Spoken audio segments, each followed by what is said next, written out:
Studies are showing that American teens are leaving their high school sex ed classrooms less than satisfied. But why, you might be asking, as an American who could have potentially never been given a sex education class at all? It likely has to do with how sex education curriculums across the country are historically and locally designed.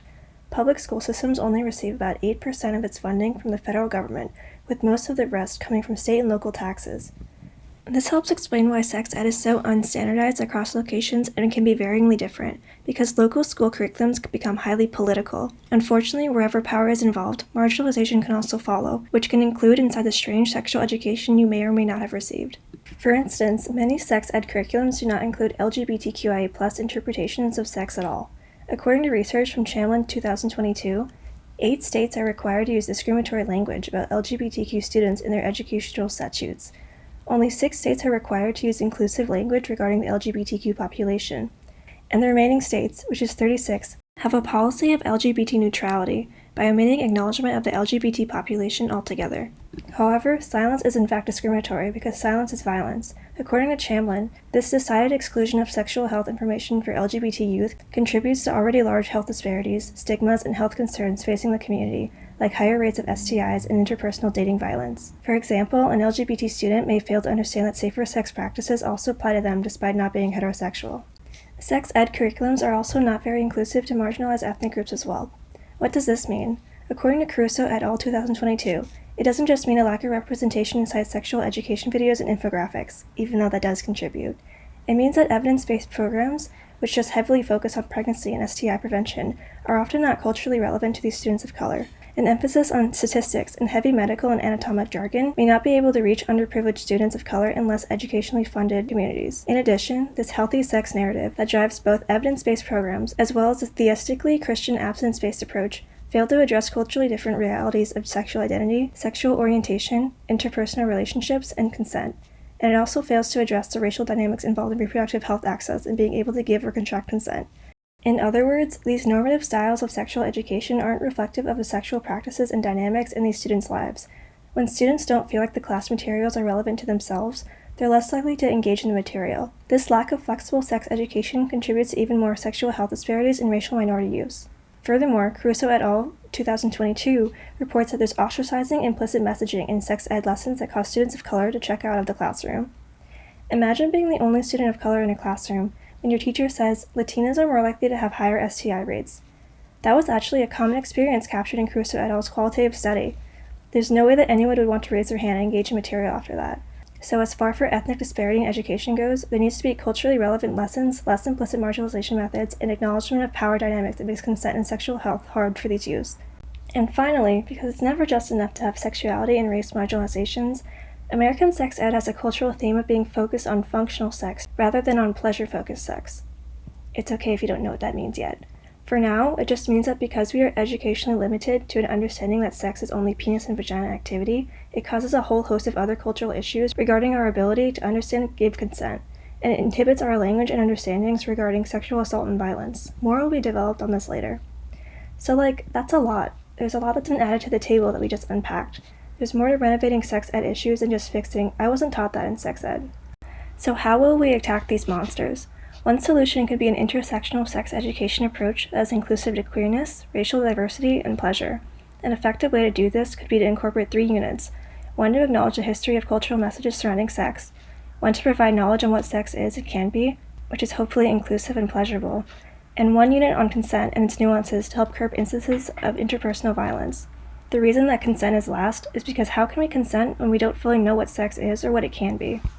First unit, a history lessons on the origins of our cultural sexual norms and our sexual education. According to sexual scholars Meg John Barker and Jill Scheel in their 2021 book, Sexuality, A Graphic Guide, the historically real monsters behind our restrictive norms of sexuality are heteronormativity, patriarchy, body normativity, and capitalism. And the biggest, colonialism and white supremacy. These ideas were implemented through sexual messages and political campaigns in order to promote these ideas and keep power structures in place. In order to set a future curriculum and be able to address cultural and sexual differences and identities and the issues that surround both, we need to first acknowledge the historical and structural reasonings behind why things are the way they are. Calling in students to understand and discuss the historical and current impacts of how we perceive and communicate sexual norms will help create a more inclusive and engaging environment for both queer and racially diverse students.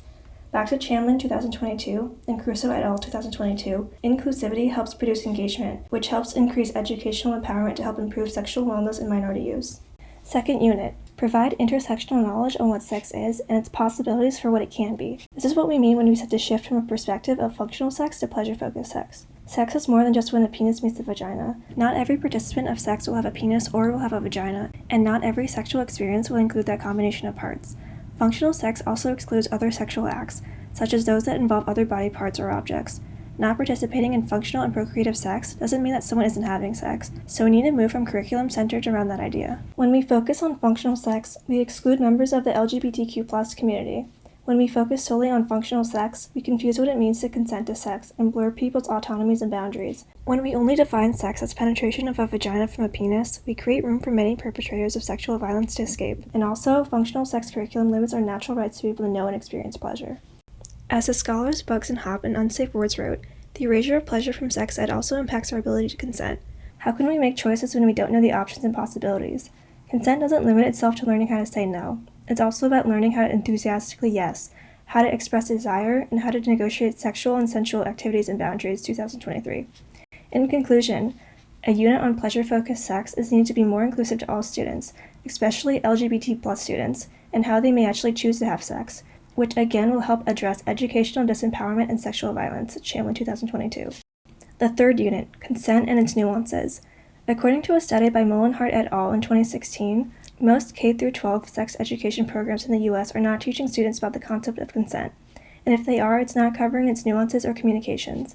Consent is more than just saying no and yes to certain activities. Limiting consent to just verbal agreement is not culturally inclusive to many students, and can be dangerous in terms of sexual assault. Addressing consent and its cultural nuances as part of the curriculum is important to addressing sexual violence and prevention in every community. As sociology scholar Angela Jones writes, suggesting that the answer to reducing terrible sex and sexual assault is merely better communication glosses over the existing power relationships that influence how systems shape interpersonal exchanges, 2023. This quote refers to how people can verbally consent and not really mean it. There are many power dynamics that can cause this, such as power imbalances from work and employment, fears of personal safety, interpersonal racial dynamics, and not feeling like you're able to say no, or even not knowing fully what you're consenting to.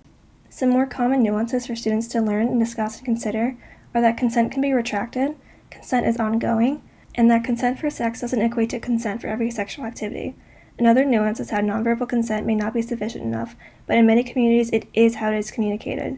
Addressing this cultural nuance will help further reach racially and sexually diverse communities. For instance, some subcultures provide consent differently, such as how kink communities utilize yes-no maybe lists before engaging in sexual activities, and later use safe words to retract consent. Another really important cultural nuance for students to discuss and consider is if someone can truly consent if they are under the influence. Topics like this are way more engaging and appealing to learn for diverse students than science-based or opposing religion-based fear-mongering curriculums. Teaching consent has its benefits as well.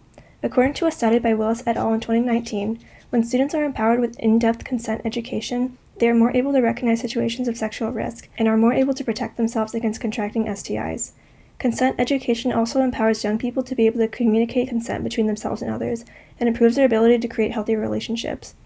Better teachings of respect for others is thought to help lower rates of sexual violence. In conclusion, sexual education in the United States can be better, and an intersectional approach to curriculum could help fill in the gaps left in our education, and be able to reach students that are left behind the current syllabus. And with our sexual education, we might be a little more satisfied.